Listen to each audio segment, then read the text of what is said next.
warahmatullahi wabarakatuh. Apa kabar teman-teman semuanya? Hari ini PKAI akan belajar tentang berempati itu mudah, menghormati itu indah. Nah, detailnya itu apa aja? Kita akan belajar tentang definisi dari empati kepada sesama. Lalu juga kita akan belajar taat dan patuh kepada orang tua. Lalu kita akan cari tahu bagaimana dalilnya dalam Al-Quran, dan kita mencari hikmah dari itu semua. Lalu tujuannya untuk apa? Agar teman-teman semua terbiasa patuh dan taat kepada orang tua, juga guru, dan berempati terhadap sesama. Nah, sebelum kita lanjut, silahkan nonton video berikut. Dalam video ini teman-teman bisa melihat seorang pria Thailand yang peduli terhadap sesama, baik itu nenek-nenek, pengemis, maupun orang yang berdagang, ataupun hewan sekalipun dia peduli. Nah, kenapa sih dia bisa peduli seperti itu? Karena dia merasakan apa yang dirasakan oleh orang tersebut. Misalnya seperti ini, kalau andai kata saya seperti dia, apa yang akan saya rasakan? Maka dia ketika mempunyai kemampuan untuk membantu, dia lakukan bantuan. Dia berikan bantuan. Saat kamu merasakan perasaan yang dirasakan oleh seseorang, lalu kamu bertindak untuk membantunya, itulah yang disebut dengan empati. Lalu bagaimana empati menurut Islam? Nah, di Quran surat An-Nisa ayat 8 di sini menjelaskan ketika ada pembagian waris lalu dihadiri oleh kerabat, anak yatim, dan orang-orang miskin, maka berikanlah sebagian harta kamu gitu. Nah, dan berucaplah, bertuturlah yang baik kepada mereka. Ayat ini mengajarkan bahwa orang muslim haruslah berempati terhadap sesama. Nah, kalau gitu gimana indikasi kita sudah tergolong orang yang berempati? Itu ada 3 hal yang menunjukkan bahwa kita telah berempati. Pertama, kita merasakan apa yang dirasakan oleh orang lain. Yang kedua, kita dapat menempatkan diri kita sebagai orang lain. Yang ketiga, kita bisa menjadi diri orang lain yang kita ingin rasakan itu. Nah, kalau kita udah bisa ditempatkan mereka, maka akan muncullah sikap empati kepada orang lain, kepada sesama. Ya, selain Quran surat An-Nisa ayat 8 tadi, ada juga hadis yang menyatakan tentang empati, yaitu yang berbunyi innal mu'minina lil mu'min kalbunyan yashuddu ba'duhum ba'da. Sungguh mukmin yang satu dengan mukmin yang lain seperti sebuah bangunan, sebagian menguatkan sebagian yang lain. Hadis riwayat Bukhari. Dari hadis ini, kita diajarkan oleh Nabi untuk berempati, untuk peduli terhadap orang lain, untuk bisa membantu ketika orang lain merasakan kesulitan. Begitu pula ketika kita kesulitan, kelak nanti akan ada bantuan. Nah, caranya bagaimana nih agar kita bisa mewujudkan empati dalam kehidupan sehari-hari? Pertama, kita harus peka terhadap perasaan orang lain, ya. Nah, kedua, kita harus membayangkan seandainya diri kita ada di posisi orang lain. Ketiga, kita berlatih untuk mengorbankan milik kita demi orang lain. Jadi nggak boleh pelit ya.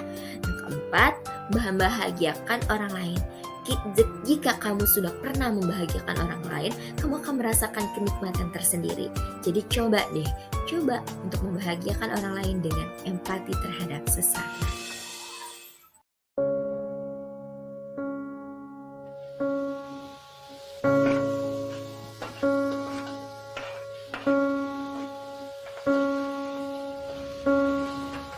หนูมานี่กินอะไรไหม หนูไม่มีตังค์ค่ะ ไปนั่งก่อนเลย เดี๋ยวป้าทำให้กิน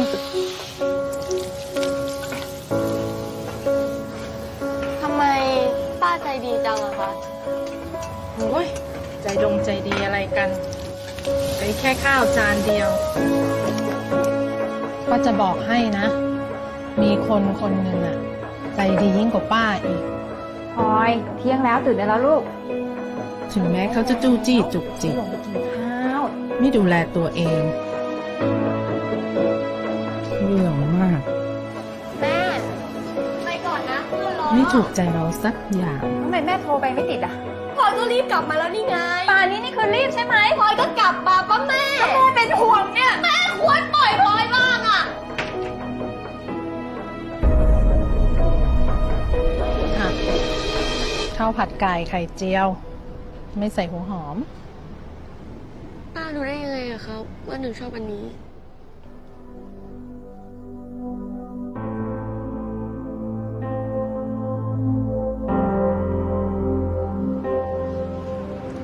โทษนะคะ เคยเห็นเด็กผู้หญิงคนนี้ไหมคะ ไม่เคยเห็นนะ ถ้าเจอเด็กคนนี้ ก็ไม่มีตังค์ติดตัวฝากไม่เอาข้าวให้เขากินด้วย คนที่บอกป้า ก็คือคนที่อยากให้หนูอ่ะ กลับบ้านมากที่สุด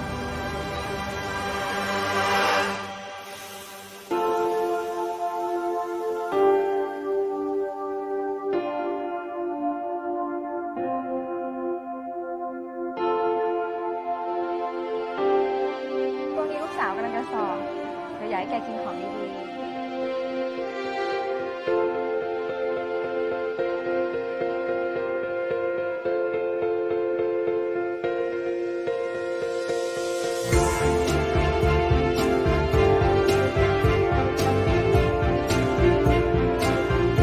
โทรหาแม่หน่อยไหม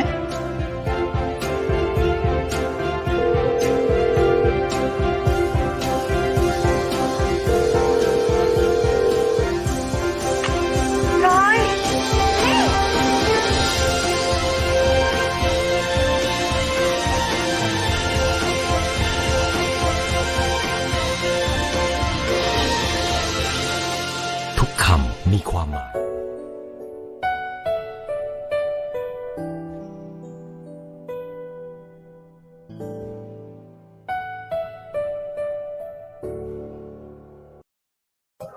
Wabil walidaini ihsana, berbuat baiklah kepada kedua orang tuamu. Nah, di sini di Quran surat Al-Baqarah ayat 83 kita diperintahkan untuk berbakti, berbuat baik kepada kedua orang tua. Dari tayangan video tadi, sekali kita bisa ngambil kesimpulan, sekalipun kita bete, kita sebel, kita kesel sama orang tua kita, tapi kita harus tetap melakukan hal yang baik terhadap mereka. Kenapa? Karena semua yang mereka lakukan itu untuk kebaikan kita. Percayalah, gak ada orang tua yang ingin anaknya celaka. Gak ada orang tua yang ingin anaknya sengsara. Orang tua selalu ingin anaknya bahagia. Maka teman-teman jangan sampai berbuat yang tidak baik kepada orang tua. Teruslah berbuat baik kepada orang tua seperti diperintahkan oleh agama.